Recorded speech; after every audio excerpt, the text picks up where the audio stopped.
The moment you become aware of the ego in you, it is strictly speaking no longer the ego, but just an old, conditioned mind pattern. Ego implies unawareness. Awareness and ego cannot coexist. Eckhart Tolle.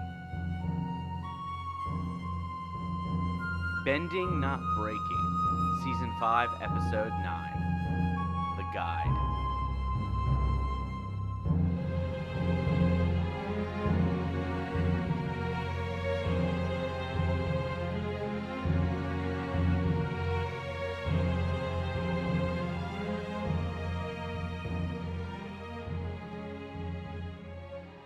And we're back to another episode of Bending Not Breaking. This is Ben Pruitt and Sunshine Mayfield. And we hanging are out. so excited. I'm so excited. So excited. I'm so excited. Excited. I'm so scared. I don't get it. It was it's like a show that referenced the song. That referenced So something I referenced the show that referenced the song. Sports. So today we're talking about The Guide. The Guide. And I'm really excited about this because there's just so much that goes on, and we get to see some family dynamic stuff going on. And today we are talking about all of that through a lens of ego. Ego. Not the supervillain from Guardians of the Galaxy 2. Nor the bird from Aladdin. That's Iago. Oh, is it? Pretty sure it was. Wait, what? Today we're talking about ego. What does ego mean to you? What does ego mean to you? I listed it as a person's sense of self-esteem or self-importance was the definition I went with. Cool. Not the like psychological definition that connects your not your Freud, your Freud and your superego and all that stuff. Yeah. But your version of your self-importance and self-esteem. Yeah, ego. Okay.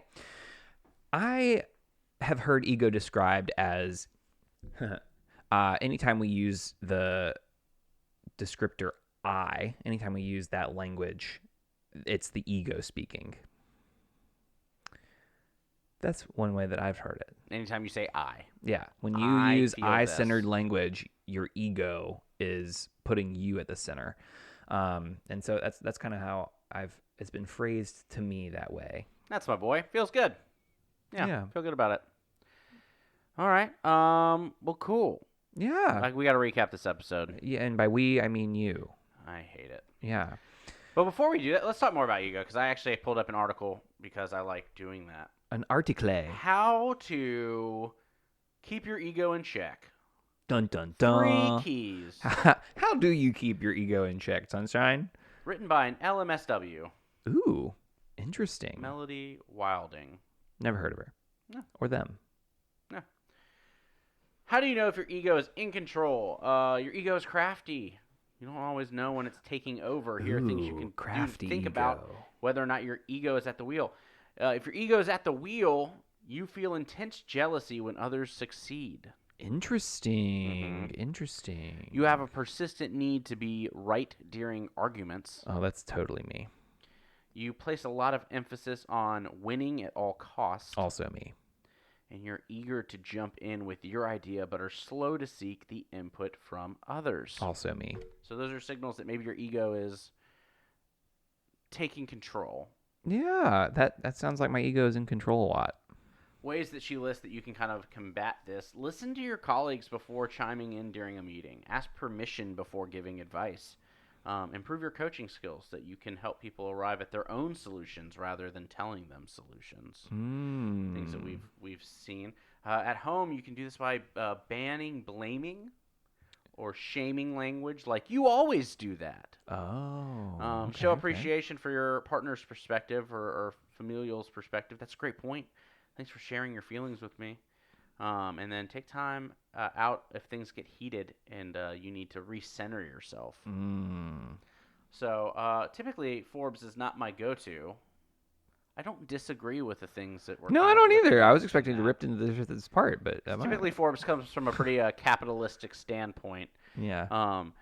But even from, I think that's part of the thing is like, which always like triggers me about business cultures, especially ego-centered ones, is typically if you're better at coaching and leading people, profits are also going to benefit.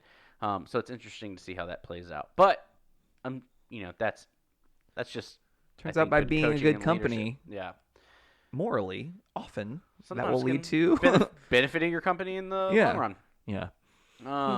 Interesting. Strange, weird. Yeah. So that was what this individual lifted up, which I don't hate. I don't disagree. I don't hate any of that. Those are nice advice, little points to keep your ego in check. Are you Yeah. getting mad when other people succeed? Only when it's playing board games. Yeah, I mean that's in 5 dysfunctions of a team also, right? That's status and ego is the 5th dysfunction and the thing at the top of the pyramid that gets in the way, right? When your status comes before other people's success, Right. That is a factor that is attributing to a dysfunction. Yeah. Yeah. Okay, now we can recap. And by we mean you. Unfortunately. Yeah, so I'm going to set my timer. 30 seconds on the clock. On your mark. Get set, go. Jinora's playing with spirits, and then we see Korra show up at the air temple and tells all of the Civil War, and she then recaps episodes 2 through 8 to Tenzin.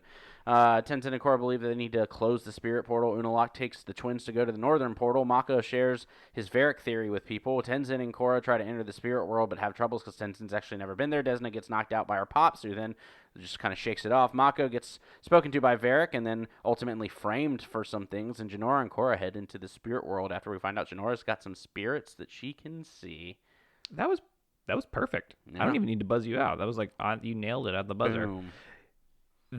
Did you say that Desna just shook it off? No, Pops shook it off. Oh, I was like, that's not what happened.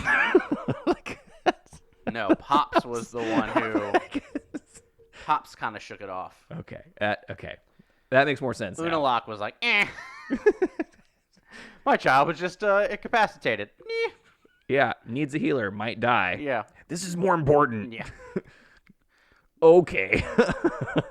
I like that that Eska kind of like registers that and is like, I'm leaving. good to know. Good to know that that's where you stand. That might become pertinent later on. Yeah, that was a turning moment there. Unalaq might not be a great father. Yeah, we learned that. Yeah. Yikes. So, again, we're talking about ego, and we're talking about all these things. Keeping the ego in check. Since you've given us this wonderful recap, is there a moment from the whole recap, the whole episode, that is like, man, the ego on this scene? Ugh. Yeah, I don't think Mako understands that he is working to take down systems, like massive systems. I mean, maybe he does, but it seems like he's got the ego to think that he can do it by himself. Interesting. To take down Varric in a massive corporation led by Varric, who is clearly very intelligent and clearly very good at what he does, it takes a lot of self-esteem to feel like you can tackle that. And he shares it with other people, so I don't know if he necessarily believes that he can do it alone. But it seems like certainly kind of gets the feeling of, lack of consequences or not thinking through consequences when doing this. And so that's kind of where it feels for me, is like a little bit of an ego check to be like, yeah, it's not super surprising to me that you've got 2 cops coming in here who are busting you for stuff.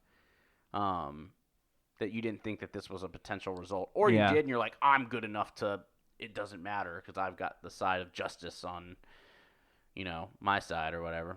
Yeah, to me, if I were to put language to what because I thought about this scene for a while where Mako comes in with Bolin and Asami, right? And to me, it feels just very naive. I'm not going to let it go, right? I can do this. Yeah, well, but also it feels naive in the sense that, like, exactly what you're saying. I'm one person that can take down this mass system, because it's not just Varric, right? And he's putting this label on Varric as the one, but there's a system in place that is protecting Varric, and not acknowledging that system makes it so that you there's a lot of ego there to think that one person can shift and navigate one whole system. And let's be real, I'm not saying that it's not possible. I'm just saying that the naivety around he's got money, he probably has contacts inside of the Republic City police force.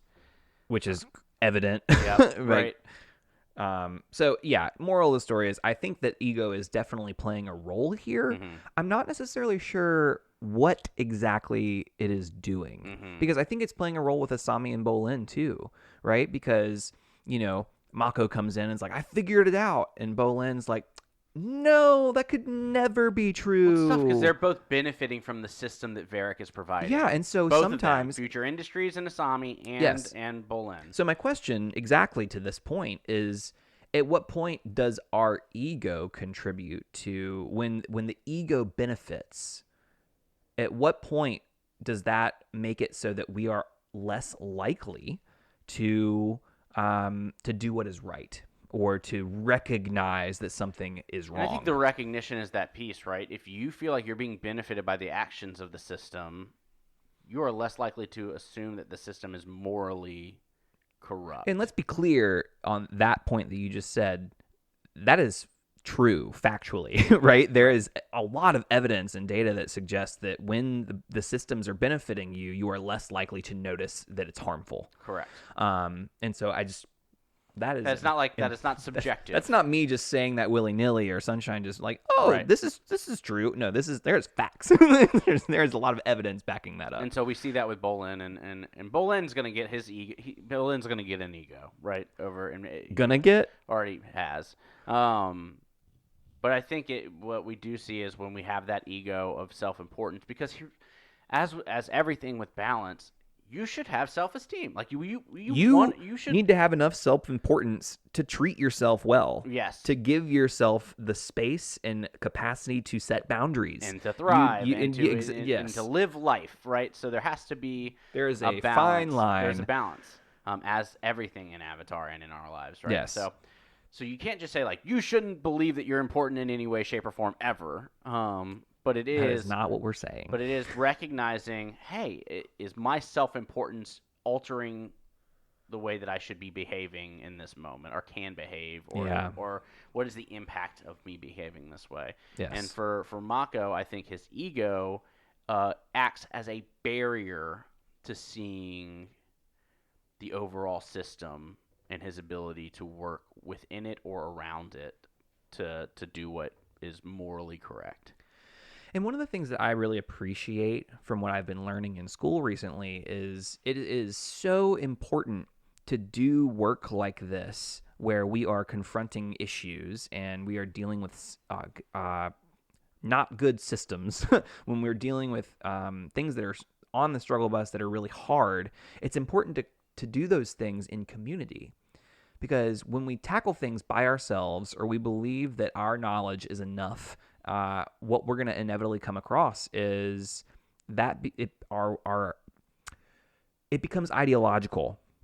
And when we believe that everything that we have is contributing to this is the best way, the only way to live, without bringing in other people to corroborate and discuss with and learn from, then we're going to make a lot of mistakes. And we see a lot of how ego kind of traps us into it. Casts this like luring net that like you want to do this by yourself. It's good to be individual and in control and all these things. But really, it's community and doing this with trusted people by your side that are willing to call you out and give you feedback that enables these checks and balances to hold your ego, right? To make sure that the ego is not the only thing making decisions. So we need community, we need ego, we need a balance. Right. So let's look at Unalaq, right? So for good or for bad, he's trying to open the portal. It's for bad, but but in this moment, he's so focused on it happening and it being done this way, yes, that when it causes harm to Desna, that was a nice mix of the two. Yep, Desna is the twin. Does it not harm both of them though? So I mean, is that an appropriate way to? Absolutely. Either he acknowledges that Desna was hurt and doesn't care, or is so blinded by, I have to do this, this is on me, this is the only way. Yeah. Regardless, not good. It's not good at all. I honestly don't give the most generous rating. I think he doesn't care. I mean, he basically, like, the most generous assumption for me is that the greater good is worth more than in his eyes is worth more than one life, even his own child. His own child. Yep. Yes. And so I think that's the best assumption I can give, and that's not very generous. Oh. And so like or like perhaps another assessment is that he didn't think it was actually life-threatening. He just thought he was in a lot of pain, and therefore this is so important that I don't need to focus on that, even like because he's just hurt. He's not going to die. So those are some generous assumptions. I think like no matter how I spin it or paint it, it's still not acceptable. Yeah, and I think we ultimately see him disregard the viewpoints of others in this moment, right? So and always.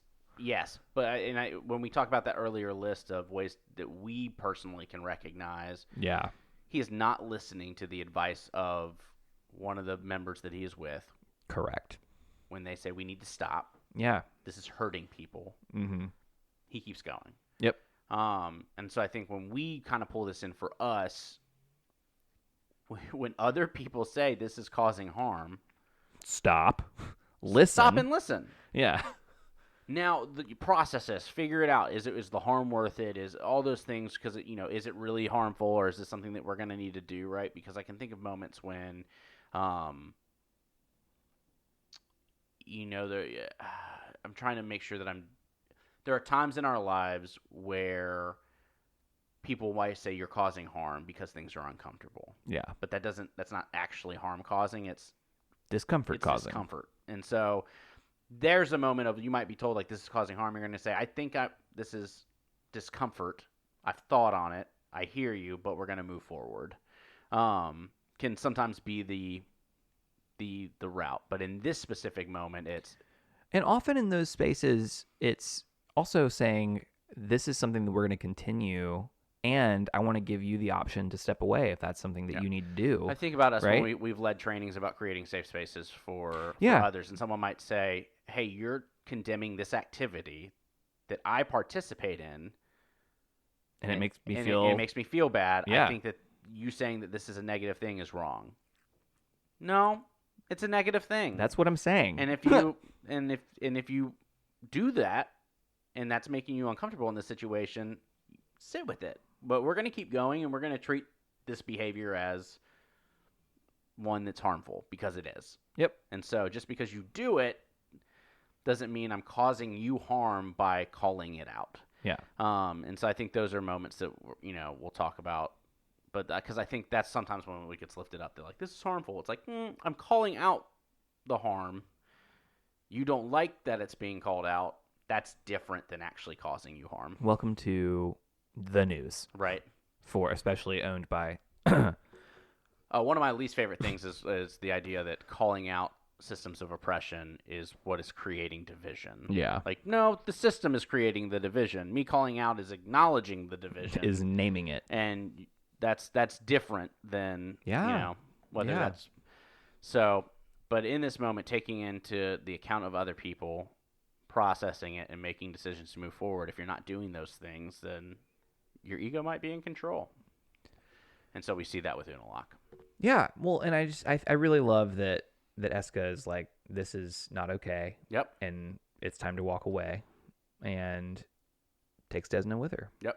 And I think that's really important. And I think that we need to feel empowered in moments where someone else's ego is leading the way and causing harm. We need to have enough self-involvement to respect our boundaries, right? And say, I am more important than this. And not just me, but the person that I am in charge of and taking care of is more important, and their safety is more important than this. And so I think that that's where that discernment comes into play. And I mean, it's pretty easy to make this decision for us because this is clearly the antagonist making an evil decision. Yes. And so it becomes much more difficult to discern when that's happening. You believe in what you're doing, and stepping away is actually not good for you. Yeah. What's a moment for you? Yeah, there's a lot of Tenzin in this episode. Yeah, I was kind of holding off on some Tenzin because it's Yeah. but yeah, dive in. Like, and I think that will lead to several other moments too. But I want to kind of Tenzin feels very mansplainy this episode. Doesn't feel like is very Yes. is very mansplaining. Thank you. Okay.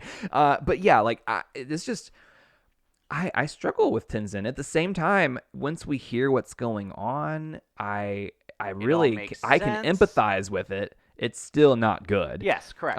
But it's one of those things where like, man, he is blaming. He's doing that whole list of things not to do that was on that Forbes article, Yep, right? Blaming, He's doing, shaming, Yeah. shame language. and it isn't until he's called out that this ego is put into check. So again, when it's community, right? It's listening to the other people around you and receiving feedback from the people around you that offers the checks and balances we need to address ego. Yeah. And so, it starts with the incense, it starts with the bell, Milo, right? And he's calling out a, And let's 5-year-old talk about this child. moment. Yeah, let's talk about this moment because to me it comes off as a very. I feel like the argument around like participation trophies could pop up in this similar thing because Milo is not hitting the bell at proper intervals. Right? Well, what is a proper interval? Whatever the beat is, that Regular he's supposed to be intervals, doing right? is- It's not regular, regular. it's not anything, It is yeah. very irregular. Yeah. And Korra says, "I thought your bell playing was just fine." Yeah. And the joy that comes to Milo, and so he's going to continue to do that. Yeah. He's going to continue to learn. Ring ding ding And ding but ding eventually, ding but ding. eventually he'll figure it out, right? And so this to me it kind of feels like, well, that's the participation trophy aspect. Like Korra was the equivalent of giving participation trophies to children. And it's like, yeah, most kids understand, like you can say and teach and grow, but being positive and giving the ability for people to understand that they didn't do anything inherently wrong or that there's joy to be had in what you're doing. And then as you continue to grow and learn a skill that comes with it, like all of that, there's a chance that if Korra wasn't there, Milo would never want to ring do that bell again. ever. Would never Shame never scar, try it again. right? Yep. And so I'm really appreciative of Korra in this moment, and this is a moment of growth that we rarely see from Korra. Yeah. But she seems very in tune into reading a space Mm-hmm. throughout the course of this episode. And so, I really like that moment. No, I think that's beautiful. And again, like recognizing that Tenzin's ego is a source of what could have been a very like long-term problematic moment for Milo that was, thank goodness, saved by Korra. Yep. And we have no idea how Milo would have responded. Like he might have rang the bell no matter what, whenever after this. Correct. But I think recognizing that there was potential For sure. for that to happen where he would never have rung the bell again. And this is where we talk about that balance of self-esteem, right? If you can't, you have to have some. And so Korra giving him some, allowing him to see that, like, no, like, you're doing good. It's all right. The ability for that to allow for Milo's self-esteem and ego to be at least a little bit padded there, I think is something that was beneficial in that moment. Yeah. And I think what we'll learn, I want to continue to follow Tenzin, and I think it's going to illuminate some other important things. So do we feel like we've covered the bell? Yes. So the next is the incense, Yep. right? And this moment with Kaya is really helpful because Tenzin is, telling Kaya exactly what to do. She does it. And he's like, there's too much incense. Too much smoke. There's too much. You did it wrong. And she's like, listen, I just did it the way you wanted me to. Mm-hmm. And I think, like, how often do we get into that mode where we like don't want to admit that we're wrong and so we double down and say, no, we can't do this. You did it wrong. We're gonna move on. That's not how I told you. We need to go it. to a different place, right? You did it. You didn't do it exactly how I told you to do it, or else this wouldn't have happened. Exactly. Right. And I think that's another moment where when our ego is getting in the way, Ensign's giving us all the warning signs here. He's showing us what it looks like. And in this article, it's like he's demonstrating everything in this article that you kind of brought to our attention from Melanie. Winning at all costs for him looks different. It's getting into the spirit world at all costs. Yes. Right. That's the. Yes. And here's where props to Korra, and she does it so well. Hey, what's going on? Yeah. There was a little bit of a snap at Milo. There was a little bit of a snap in blaming Kaya. Now I feel like you're getting upset with me. What's going on?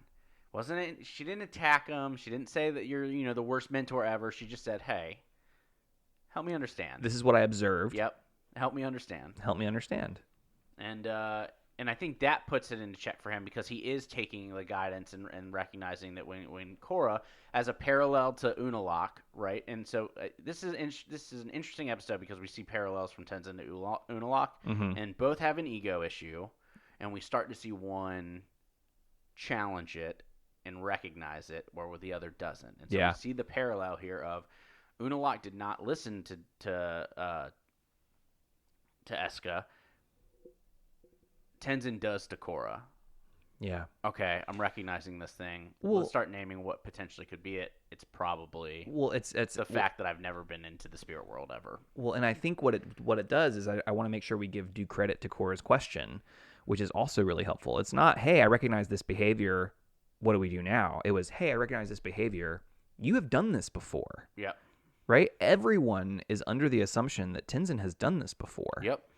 And so they have been acting as though he has this knowledge, and he has been letting them, right? And when she asks the question, saying, "How did you do this before? Let's try it that way."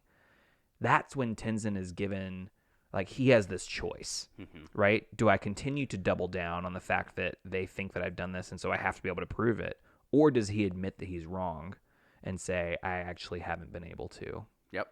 And he admits it, which is incredibly vulnerable. You want to keep your ego in check. That's the way to do it. And admit when you're wrong. Yep. Right? And here's what I really appreciate about this is Tenzin admits this, and the first thing we see is everyone poke around the corner, right? Literally every head, including Pema, and like they all are poking their head out and looking at this because they're all so surprised, right? And what I think this is a moment that's really important because what happens after is going to really cause me some angst because there's like this noticeable ribbing of Tenzin that occurs for the rest of the episode. It comes from Boomy. It comes from Korra, who are now poking fun at Tenzin's sore spot that he's never been into the spirit realm. Right? And this, to me, is like, this is not good behavior if we want to address ego, right? Correct. Because he had the vulnerability and willingness to admit it, and then they're taking advantage of that. Yep. And yes, did they suffer for the first 20 minutes of this episode, having to walk around to all these places and get blamed and attacked, right? But responding in kind and poking fun with this casual cruelty is not solving the problem. No, as anything, right? The generic two wrongs don't make a right. You know, and so, but it's tough to see. But we've seen relationships tarnish because someone has become vulnerable, and then immediately gets made fun of it. Yeah, and it's never again. Yep, not doing that again. Yep. So. And it's one of those things where like it's played off as funny because like people will, like, it's and I get it, but those are the moments that hurt the most is when I am raw and you're like, tee, I'm gonna poke your wound and like tee, poke. I'm like, ow, no, it hurts twice as much right now. Why would you do that? Yep. This is a really fresh wound. Don't touch it. Yeah, and that made me sad. I'm curious if did you notice that? What came up for you? No, I think, and we've said it before, family and close friends have the ability to hurt us the most. Yeah. Because they're supposed to be a source of trust. And they see us in our most vulnerable moments. And so it hurts that much more when they see us there, and then they know how to make it worse. Even if they don't think... one of my least favorite phrases in the world was, I was just joking. Right? Cool, then what was the joke? Yeah. Well, I was making fun of you. Great. That's... Uh-huh. You joking or not, or thinking it's funny, if the point of it was to cause pain to me, then whether you perceive it as a joke or not is irrelevant. Yeah, Right? absolutely. So before that happens, though, there's this moment right before where Tenzin's like, "You have to trust me," or no, it's right after, because like Kaya comes in and is like, "Jinora, Mm-hmm. Jinora has this capacity," and Tenzin's like, "No, no, no, no, you have to trust me." Yep. And it was a red flag moment all the way back to episode 1 with Unalaq saying, I am the only one. Yep. Right? And it's the exact, and that to me that's the moment. That's the ego speaking, right? It's like, you have to trust me, is your ego speaking. Yeah. Right? And we saw it from Unalaq. We've seen how that turned out. Didn't go out very well. Great. We've recognized that's a red flag. And Big this ol' is red like, flag. here it is again. Yep. Red flag. And he's like right at the top of his ego before he starts coming down. When it shows you, it's a trap that we all fall into, right? No, I've done this before. This is the way to do it. Yep. Now, balance that with... Except I haven't done this before. You have to trust me. Exactly. Even worse. But balance that with Jinora does not have the self-esteem or the confidence Hasn't spoken up. that this is something that she can do. Yeah. And so there's a need at this moment for saying, I deserve a seat at the table. This is something that I'm able to do. And I don't think it ever would have happened if Kaya didn't if push her Kaya back. didn't speak up. Correct. And I think the whole rest of the season is hinging on this moment. Because Jinora, not just this season. The rest of the series. Yeah. Yeah. Because Jinora plays a big role in season 3. Yeah. But her ability to say, I can do this. I can lead Korra into the spirit world. Yeah. Is such a cool moment and is one that comes with your ego. Yeah. Yeah. We need to empower people and give them that source of sense of self-worth and that sense of pride and that ego, right? Exactly. And inflate the ego, so to speak, So there is a enough balance. Yep. to where there's the capacity to stand up for oneself. Correct. Fine line, Yep. right? But it also challenges the notion of the binary of, if you do that, you're going to inflate their ego. Well, sometimes egos need to be inflated. Good. Yeah. Seems like they need that. Sometimes they don't need to be. Yeah. But sometimes they do need to be. Yeah. And that's okay. It's not black and white, and it's levels, and it's not a perfect, but sometimes that's the way it needs to be. Yeah. And we see that. Kaya does it by saying, hey, Jinora's actually got the skill. And we see that happen. And Yeah. the joy that brings to the group when she gets to when she gets to step And forward. yeah, everybody benefits, Everyone right? benefits. Boomy Jr. shows up, right? So Boomju. yeah, so it's a really nice moment. And there's several nice moments because there's, again, as much as Tenzin does wrong, there's a lot of stuff that he does right. Korra does a lot right in this episode. We get to see Jinora thrive. We get to see Kaya be supportive. Yeah, I love it. It's a really impactful episode. Yeah. And shows you exactly what that looks like. But Tenzin shows us how easy the trap of Ego hey, can it's be. ego can be. It's my way. Yeah. We're doing it this way. Yeah. Because sometimes, and here's the other nuance to it, sometimes the most efficient way when we do something for the moment is not the best way to do it, even though it might be the most efficient way to do. Yes. I love this point. So an example of this is as we're teaching children skills, and it is so efficient for when a child says, I need this supply, I need these scissors, To give it to them. to just give it to them. Yep. Right? It is less efficient, but sometimes more powerful to be like, well, that's great. Where do you think You can find scissors these. might be? Yeah. in the arts and crafts drawer? Great. Should we go check that out together? Yeah. Okay, they're not here. Where else could they be? Yeah. Oh, there's a drawer that says scissors on them. Cool. Right, like that. Teaching problem solving. Teaching problem solving. Teaching. So or for Tenzin, this is the most direct way to do it, I think, and we're going to do it. Or there might be a more roundabout way, or a way that might get it done 80% as good as Tenzin could do it. And for the sake of group morale, for the sake of teamwork and collaboration, it's okay for that thing to be done at 80% instead of 100%. Yep. And that is a John Maxwell rule, actually. Mm-hmm. 80% is if someone can do it 80% as well as you can, you should delegate. Yep. Just for the sake of leadership development. Yep. So that's something to take in mind. Thank you, John Maxwell, for that. But we also see it fail when Tenzin does the cleansing ritual, and then all the spirits come out. And I was confused about whether that actually worked or didn't work because technically it worked. It cleared it out. Well, but it didn't and, work you know, to the way, yeah. like because the spirit that they were hanging out with left, but at the same time there was some bad juju down there too that was cleared as a result of this. I view it as the when you do carpet cleaning, you agitate the dirt first before you vacuum. That's kind of how I viewed. Like Tenzin unknowingly agitated the dirt so that Korra could clean it. Yep. But it's interesting because here's a moment where Korra could have said, "I'm not doing anything Unalaq taught me to do." Yeah. Because he's not a good person. I'm not going to do it. Yep. It worked, and well, she even and acknowledges they acknowledge it in the moment, right? Like he's pretty good with spirits. That's something for us to be weary of. Yeah. But it worked, and it worked well, and Korra had the skill set to do it, and she did it, and I love that moment, too, of everything clearing away. And that's kind of, I think I was talking about that early on in the series of, like, it's really hard when you need to learn a skill from someone who, like, at the time, Korra believed that he was all good, but, like, sometimes you need to learn skills from people in order for the quote, greater good, that from not great sources. And it's so tough because we've had supervisors, leaders that we worked with before that aren't great leaders but are really knowledgeable about whatever they're supposed to be teaching us. We've all had professors before that know content like the back of their hand, but delivering it or teaching it is not something they strive with, right? Yup. Even from those moments, there are things you can glean and learn. Yeah. But there's a tough part about that. Yep.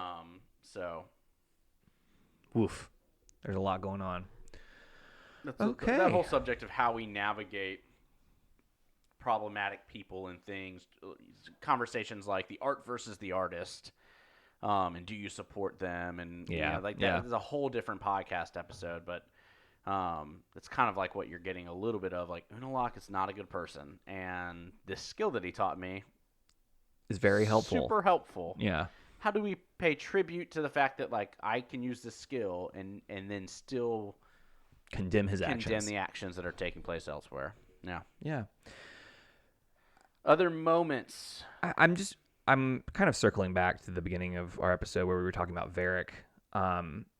Mastermind, right? Genius. And we've seen moments of that before where he plays dumb or aloof or all over the place.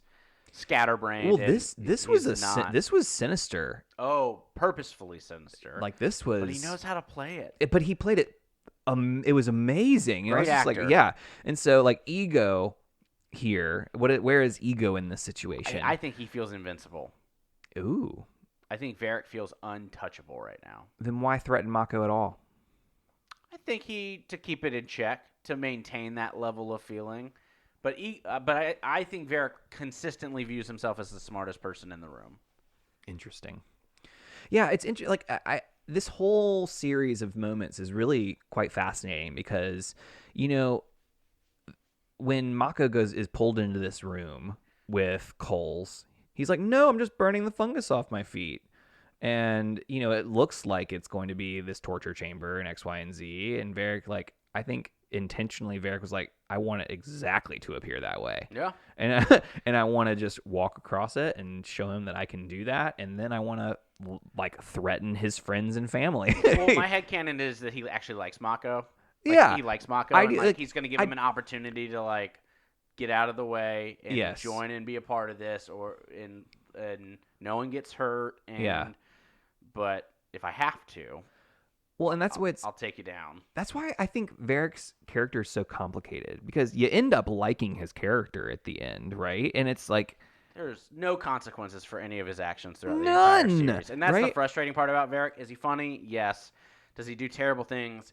Yes. Does he ever serve any consequences for it? No. And he gets away with like things that he should not get away with. Yeah. And it's one of those things where I'm sitting here going like, but I also like enjoy his character. That doesn't mean like I'm condoning his actions, but it's like I'm finding it difficult to navigate my relationship with Varric is what I'm saying. Yeah, and we're gonna because I how I view Julie is going to Same. also be tarnished, I'm Yes. sure, by the end of all of this, because I'm like, you knowingly know that he does Not all of only this are stuff, and you are like, you're aiding and abetting him yeah. the entire time. And y'all are they are a supervillain couple. If Yeah. Korra got a season 5, Well, we do. We get the comics. We get the comics. That's right. And they're not bad in the comics. No. Spoiler alert. Like there's a lot of things that go down in the comics that suggest that they are like maybe Julie's in charge now, and that's what makes it so that it's less mastermind villainy. But like, I don't know. Yeah. Yep. So I want to lift that up. Chaotic neutral? That's the question. I don't know Right. where the alignment truly is. But I agree with you that he definitely carries some sort of affection or something for Mako, because like he never like just flat out takes him out or does any like, but he does say, oh, but like I think it's later in the series where he's like, oh, water under the bridge, right? And it's just like, no. Anyway, For you, I'm sure. yeah, but anyway, I think the ego there is that when you think that you and your system and your like can trump other people, Yeah. that's a problem. When it also shows that it's not a simple solution. Varric takes the suggestions of Julie, right? He listens to other people, Yeah, but that doesn't mean that his ego isn't a problem. You know what I mean? Like correct. So it's not a perfect like, oh, I do this thing, so I'm good. And I think most things in life A fall lot into of that people category, do think that though, right? right? I think a lot of people are like, oh, I'm totally not egotistical. I do this. And it's like, no. Well, yes. That's not how that works. Yep. And so, yeah, Varric's tough. Yeah. So, Super likable and does so many things that are and super not likable at the same wrong, time. yeah. How do you balance, right? So, anyway, I think it leads to it helps me understand the value of my bias, frankly, and how much my bias contributes to whether I like a person. Because like if someone's funny and can and not harming you and not harming me Right. and doing these, then I'm like, oh yeah, he's totally fine. And I think that's a big part of that too. Is when we watch the show, part of the knowledge that we have, the knowledge and learning that we've gleaned over the last 8 years, 10 years, because the show came out to 2014, I don't 2012. know. I don't keep track. I was not the person who was watching it on the TV, so I ended up catching it later in life. But I did catch it hard. But I think it does show that the more you learn, the more you grow, the more that you're able to continue to press on these things and challenge your own biases. It makes a difference. Yep. And so, yeah, we'll tackle more Varric as the series goes on. All right. Well, any other moments of ego before we move on to our next segment? No, I feel good. There will be a few moments that I want to highlight later as we talk about our different moments in the episode. But for now, I think we're going to take a quick break. If you feel good about it, Let us do so. all right. We'll be back in just a moment with after this little music interlude.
And welcome back again for the second time this episode. So excited.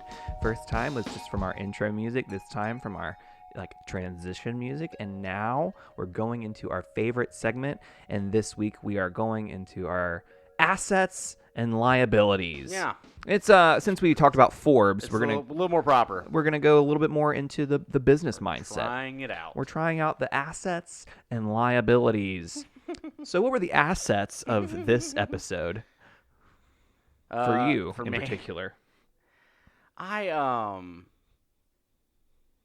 really love the moment where Tenzin puts his ego in check and acknowledges and supports Jinora. It's always nice to hear the "I'm proud of you." I think that's such a powerful phrase to tell someone. I think it can fill people with so much joy, and I think in this moment specifically, he can't do this. He can't do this, and so it'd be so easy for him to be upset about it, and not recognized and not recognize Jinora in this moment. And I think the fact that he says, "Hey, I'm proud of you," I think is such a beautiful moment, and one I really love. Gives me all the good feelings when you see it on screen. I like good feelings. One might call it an asset. Yep. Yeah. Then you can counter that my liability being the exact opposite with Unalaq. Let's hear it. Just people are trying to do things and trying to help him, and he treats them very poorly. Yeah, that seems like a liability to me. So I think that we see the exact polar opposites of how you can respond in moments of hardship. And so yeah, that's mine. Those are mine. What's yours? So I will start with an asset stemming from your liability, where Eska chooses Desna. That is the asset for me, where Eska is able to say that the life of my sibling is more important than this mission that I have been like manipulated to believe is going to is important. And I think that it took a lot for this to happen, but to this point, I don't know that I would have believed that's what would have happened. And it's almost like this, like an release of tension to see that no, they do have a boundary. And so seeing that was helpful for me in humanizing the twins. It also feels like it gives us hope that we don't necessarily have to repeat the sins of the generations that come before us. Yeah. No, I love that. That just in this moment thinking about it, it's just that's a really nice illustration of just because your parents did it this way does not mean you have to. Yeah. And I think that's you have the power to step away. Yeah. But that takes a little bit of self-esteem. Like that takes confidence to be able to say, no, this is wrong, or no, this isn't what I'm going to do. I'm going to go against your will here. That takes a little bit of an ego. It does. So, and then my liabilities are calling Tenzin out. Yeah. Those little jokes can hurt so much. Really can, and I having received plenty. Those are sometimes the ones that hurt the most. Because we have to shrug them off and pretend like, yeah, funny. Well, it's amazing how I remember specific instances in my life where those things were said, joking or not, right? But I remember specific instances from teachers or from family members. They stick with you. Yeah. I can't tell you all the times that a teacher has been super uplifting to me. Yeah. But I remember when they say something offhanded. Well, it's or small and poke fun or something along those lines. It's really like a good example is like when a math teacher, you have a student that does poor on a math test, and it's a good thing you're really good at English. Right. Yep. And like that's devastating to some kids. And those things have been said. Yeah. And you remember them. They stick with you. Yeah. Or again, yes. Yes. Anyway, those are our assets and liabilities for this episode. Now that brings us to this intention setting. And for our devotion, we are looking at ego, our lens of ego through the element of water. Yeah. Again, in an effort to maintain balance, right? And so thinking about this goal, what do we want to do? What do we want to do? So one of the things that I am not great about drinking water throughout the course of the day. You should drink more water. Always. Stay hydrated, y'all. I am what I call like a recognize and chugger. So like I'll go through an entire day and then I'll be like, I'm super thirsty. And so I'll fill up like 2 or 3 cups worth of water at the water fountain or at the refrigerator, and I will chug 32 ounces later. I'll chug 2 or 3 of them, and I'll put it down, and I won't drink water. Yeah. And so intentional water breaks are something I've had to legitimately plan or like set alarms You put reminders in your phone for it? and say like drink water because you're like, yeah, I fair. should do that. Because I've been sipping coffee all morning, and that actually isn't the same thing. That's not the same. I want to do the same thing with ego breaks, like have water breaks, but have ego breaks. Interesting. And just moments where after meetings, after visiting sites with work, after interactions, taking just 30 seconds to say, was I listening to the views of others? Did I leave that situation and really want my way to be the end of it, or was I open to other people's situations? Someone else got a promotion at work. How do I feel about it? Why do I feel that way about it? I didn't even apply for a promotion, but how do I feel about this other person getting something like that? And so I think those are just taking time to take ego breaks and to just see if I'm keeping things like that in check. And I love the way you kind of phrase that. It's like I'm gonna make this a time to check rather than a time to like. It's not a time to like beat myself up if I am finding that my ego is there. It's recognizing it and saying, okay, I acknowledge that. What are the things that I need to think about now? Do I need to sip some water right now? Yeah. And so I think that's really helpful because it's not a chance for you like, oh man, I'm the worst. No, like I don't want to put that on your intention list, right? Yeah. But I love that. It's similar to mine. You shouldn't be mad at yourself for not being hydrated. You should just drink water. More water. You should just drink water and move on. Yeah. So I think that's how I envision it. Yeah. So that's mine. I think mine's in a similar vein, and what I'm doing is I learned a question to ask before responding. Is this response for me or for the person I'm talking to? And literally asking that question before I respond. And I'm in a program at the hospital where I'm speaking a lot to people who are really struggling. And a lot of times what happens in those situations is that I become uncomfortable. So the responses are actually to make you get out of that discomfort. Exactly. And so the question I need to ask before I say anything is this response for me or is this response for them? And so I really want to implement that. I want that to be a part of my inner dialogue when I'm in a care session with someone. I think that's so important. Not to call anyone out, I have a colleague that I really love dearly, and they do a great job of being supportive of team efforts. But when they become uncomfortable, they ramble and jump in and say all these things that they think I want to hear. And sometimes I'm like, that wasn't a helpful comment. I get why you did it, but like that wasn't. Yep. It's not making me feel better in this moment. I know those people too. And I think we all know someone. I think we do it regularly. Yeah. If you're not inside, that's a wonderful thing to be conscious of.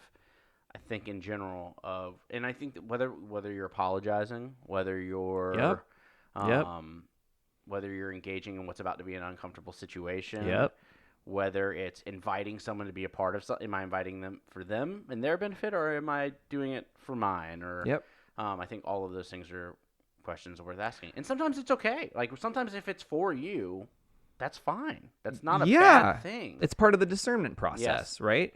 And so it can be for you.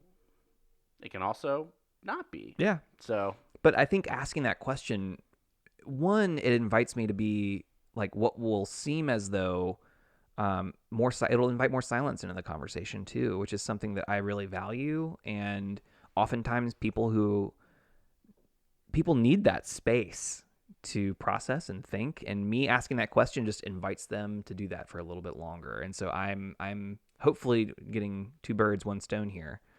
It's super interesting because podcast radio 101 would always dictate silence. You never want silence. Yeah, on a podcast. Right? And so we don't do it. We try to make sure there isn't a lot of dead air when we're chatting and talking. In conversation with people, letting something simmer for 30 secons. Oh, this would be so different if we would make a statement and then just not talk. Oh yeah. But that is a great thing. The end of the business meeting. Any questions? Great. Okay. Cool. No one raised their hand. No one's got an immediate question. Let's get out of here. Yeah. Versus any questions. And then waiting. And we're gonna wait 2 minutes. 2 minutes is long. It is. I would say like the general response is you should minimum wait 10 seconds. Mm-hmm. And that feels uncomfortable for people. Yeah. You should probably wait closer to 30 seconds. I Give think. someone the opportunity to ruminate on what's happening and then process and then ask a question if they need it. And if you need to give yourself, like, don't just do that and start changing your behavior and just start being silent all the time. Like, let people know why you're doing it. Say, hey, I'm going to ask this question and then I'm going to wait for 30 seconds and give people that warning, right? Let them, like, if that, people are uncomfortable with that. So giving them that preface also gives people a chance to be like, oh, okay, I don't have to feel the need to fill the silence, right? It gives people a chance to process. Well, that's actually a helpful thing that I do in my own relationship with my partner is sometimes you'll say something and you're expecting a response and it's uncomfortable to not have one. And so just the acknowledgement of, I heard what you said and I'm going to sit with it for a few seconds before I respond. So it's not just a... Why aren't you speaking? Why aren't you speaking? Did you hear me? Yeah. Like it's all kinds of questions that happen that you can nullify. It's interesting. Yeah, let me sit with that for just a few moments. Yep. Love it. Okay, well that brings us Gratitude. to gratitude. Yeah. Would you want me to go or do you want to go? Because one of us should go because we don't want dead space on the air. Not at all. Mine is Korra. Oh, I love Korra. Mm-hmm. For so many reasons, she is affirming in this episode. She asks questions this episode. She approaches conflict without violence or without like this. Like she like, really does a good job of being present in moments and not pushing judgment. And it's a Korra that I really love seeing on screen. Well, it's also interesting because I've been thinking about that, and I think a lot of people would say, well, this just seems really out of character for her. No, she's just gone through a super traumatic event. She just went, yeah, that's what we have to recognize, is she's still in the response to this like week-long traumatic incident. And she's handling it phenomenally and she's well. doing so good! She's doing so good!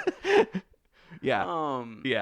So I think this is so in character, and we hope that our characters are learning and growing and developing. And I just also want to like step away from the inside the episode to the outside lens of like Janet Varney is her. It's so good. I've been listening to Braving the Elements and. Her voice, it's clearly Korra speaking, but it's also, there's something that she's clearly acting as Korra, and I hear a difference between Janet Varney and between Korra, and it's really nuanced and really subtle, but it's so good, and I really appreciate it. So I just like hearing it, and like I fully am immersed in believing Korra is talking. So I digress, but I love it. Anyway, I'm grateful for Kaya. And for obvious reasons, right? Kaya is probably like the crucible that makes this episode and the rest of the series possible. So lovely. In this one moment that seems really like negligible, but it's so beautiful that she is so willing to pay attention to Jinora. It's because it's not just the moment where she empowers Jinora and asks her and said, "Hey, Jinora, do you want to share anything?" She notices Jinora the whole time. It's clear that she's paying attention. She follows Tenzin's directions. She's willing to go with this whole shindig. And the moment she's just so good. Kaya is so good in this episode. Like, this is prime Kaya for me. I love it. I love her. She's great. Yeah. All right. That kind of brings us to... You made it to the end. Another episode of Bending Not Breaking. As always, find us on all the social medias. BNB_pod. BNB_pod. Twitter, Instagram, TikTok. We're all over the place. And you can support us on all the cool things by either writing a review. You can tell your friends about the podcast. That's always a plus. Or if you feel so called and compelled, you can support us on Patreon. Same handle, BNB_pod, and we have some cool perks there. Reading reviews gives me so much joy. Feel free to just give us the reviews. I love that too. It's one of my favorite parts. Is reading. Fills my heart. I love it. Yep. It's so good. Well, this has been another great episode, hopefully, for y'all. We've really enjoyed speaking today. It's been great for us. Yeah, we've loved it on our end. But I'm Sunshine Mayfield. And I'm Ben Pruitt. And this has been Bending, Not Breaking. Thank you for listening.